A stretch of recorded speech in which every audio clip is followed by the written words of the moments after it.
সুপ্রিয় দর্শক, আপনাদের সকলকে স্বাগতম জানাচ্ছি আবারও একটি নতুন ক্লাসে। তো আজকে আবারও আপনাদের জন্য রেভিনিউ ডিপার্টমেন্টের তহসিলদারের জন্য আপনাদেরকে ক্লাস করাবো। এর আগে আপনাদেরকে আরও বেশ কয়েকটি ক্লাস দিয়েছি, যারা দেখেননি দেখে নেবেন আমার চ্যানেলে গিয়ে। আর যারা আমাদের কাছ থেকে ইতিমধ্যে গাইডবুক নিয়ে নিয়েছেন, আপনাদের কিন্তু ক্লাস ফলো করতে হবে না, শুধুমাত্র গাইডবুকটা ফলো করবেন, ঠিক আছে? তো আজকে ক্লাসটা আমরা শুরু করবো। আজকে আমরা যে টপিকগুলো দেখবো সেটা আমরা টিএলআর এলআর এক থেকে, যেটা বেশি ইম্পর্টেন্ট সেটা থেকে আমরা দেখবো। আর আমরা কিন্তু যে গাইডবুক দিচ্ছি সম্পূর্ণ টোটাল আপনাদের যে কমপ্লিট সিলেবাস রয়েছে, আমি আগেও আলোচনা করেছি, এই সিলেবাস কমপ্লিট সিলেবাসের নোটস কিন্তু আমরা প্রোভাইড করছি, ঠিক আছে? তো যারা নেননি, নিতে চান, স্ক্রিনেও আমাদের ডিটেলস রয়েছে। তাছাড়া জিআরবিটি সবগুলো এক্সামের আমাদের কাছে নোটস অ্যাভেলেবল রয়েছে। আপনারা যারা নিতে চান, হোয়াটসঅ্যাপ নাম্বার রয়েছে স্ক্রিনে, আপনারা চাইলে ফোন করতে পারেন, হোয়াটসঅ্যাপে যোগাযোগ করে আপনারা নোটগুলো নিতে পারেন, ঠিক আছে? সবাই ভালো থাকবেন। আজকের ক্লাসটা কিন্তু শুরু করছি, সবাই ভালো থাকবেন এবং ভালো করে প্রিপারেশন করবেন, ঠিক আছে? তো আজকের ক্লাসটা শুরু করছি, আপনারা ভিডিওটি লাস্ট অবধি দেখে যাবেন। তো দেখুন, এই যে টিএলআর অ্যাক্ট এবং এলআর অ্যাক্ট, এগুলো নোট না নিলে আপনারা সম্পূর্ণ কিন্তু বুঝতে পারবেন না। তারপরেও আমরা যতটুকু ক্লাস দিই, এগুলো যদি ফলো করেন আপনারা, তাহলে কিন্তু আপনাদের যখন পরীক্ষাতে আসবে তখন আপনারা বুঝতে পারবেন। তো দেখুন, এই যে আমরা এইরকম করে এই যে একটা 4 নম্বর টপিক দেখছেন, যেমন রাজস্ব কর্মকর্তা নিয়োগ, মানে টিএলআর এলআর অ্যাক্টের আন্ডারে কী কী নিয়ম আছে, কীভাবে এটা হয়, মানে এগুলো তোমাদেরকে পড়তে হবে, ঠিক আছে? তো এর মধ্যে একটা 4 নম্বর একটা টপিক রয়েছে, রাজস্ব কর্মকর্তা নিয়োগ। হ্যাঁ, এর আগে আরও 3টি রয়েছে, আমি এগুলো আগে অলরেডি করে নিয়েছি। তো আজকে হচ্ছে 4 নম্বর।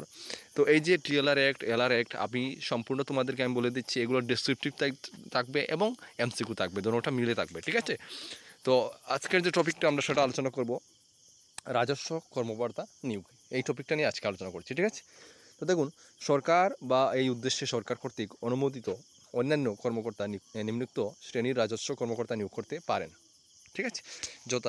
যেমন প্রথমে হচ্ছে কালেক্টর। রাজস্ব কর্মকর্তা নিয়োগ মানে যেটা এখানে বুঝালাম। তো প্রথমে হচ্ছে কাদেরকে নিয়োগ করতে পারেন, যেমন কালেক্টরকে, ঠিক আছে?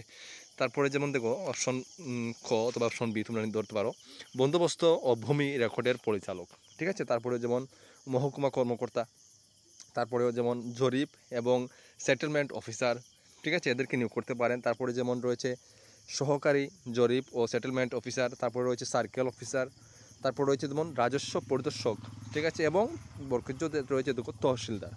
হ্যাঁ, তো দেখো, এটা হচ্ছে গ্রাম হিসাবরক্ষক এবং এই আইনের অধীনে প্রণীত বিধি দ্বারা নির্দিষ্ট করা যেতে পারে এমন অন্যান্য গ্রাম কর্মকর্তা ও কর্মচারীরা, ঠিক আছে? তো এটা হচ্ছে 4 নম্বর।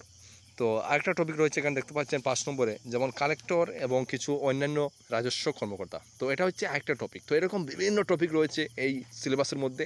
প্রত্যেকটা টপিক এ টু জেড আপনাদেরকে পড়তে হবে, একটা টপিকও কিন্তু মিস করা যাবে না। প্রত্যেকটা টপিক আমাদেরকে বুঝে বুঝে পড়তে হবে, তাহলেই দেখবেন যখন আপনারা পরীক্ষাতে বসবেন, যে কোনো জায়গা থেকে এই টিএলআর একটা যে 45 মার্কসে আপনারা 45ই আপনারা আনসার করতে পারবেন, ঠিক আছে?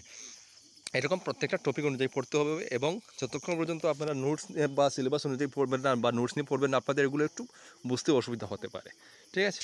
তো 5 নম্বর দেখুন, টপিকটা হচ্ছে কালেক্টর এবং কিছু অন্যান্য রাজস্ব কর্মকর্তা। যেমন একটা টপিকে কালেক্টর এবং কিছু অন্যান্য রাজস্ব কর্মকর্তার প্রথম পয়েন্ট হচ্ছে, দেখো, প্রতিটি জেলাকে একজন কালেক্টর দায়িত্ব রাখা হবে, যিনি জেলা রাজস্ব প্রশাসনের দায়িত্বে থাকবেন এবং ক্ষমতা প্রয়োগ করবেন এবং এই আইনের অধীনে কালেক্টরের দায়িত্ব পালন করবেন বা আপাতত বলবৎ অন্য কোনো আইনের অধীনে থাকবেন এবং জেলার মধ্যে এবং তার অধীনস্থ অফিসারদের উপর তত্ত্বাবধান ও নিয়ন্ত্রণ অন্যান্য ক্ষমতার সাথে সামঞ্জস্যপূর্ণ যতদূর পর্যন্ত অনুশীলন করা হবে, যা সময়ে সময়ে নির্ধারিত হতে পারে, ঠিক আছে? এটা হচ্ছে একটা পয়েন্ট। নেক্সট পয়েন্ট দেখো, 2 নম্বরে, প্রতিটি মহকুমাকে একজন মহকুমা কর্মকর্তার দায়িত্বে নিযুক্ত করা হবে। একটা 3 নম্বর পয়েন্ট দেখো, প্রতিটি সার্কেল বা তহসিলকে সার্কেল অফিসার বা তহসিলদারের দায়িত্বে ন্যস্ত করা হবে, ঠিক আছে? প্রথমত। এবং এটার 4 নম্বর যে পয়েন্ট, লাস্ট পয়েন্ট, সেটা হচ্ছে মহকুমা আধিকারিক, সার্কেল অফিসার এবং অন্যান্য রাজস্ব আধিকারিকদের দায়িত্ব ও ক্ষমতাগুলি এই আইন বা আপাতত বলবৎ অন্য কোনো আইন বা সাধারণ বা বিশেষ আদেশ দ্বারা বা তাদের উপর আরোপিত বা অর্পণ করা হবে, ঠিক আছে? অফিসিয়াল গেজেটে প্রকাশিত প্রশাসকের। তো এরকম প্রত্যেকটা টপিক অনুযায়ী আপনাদেরকে পড়তে হবে।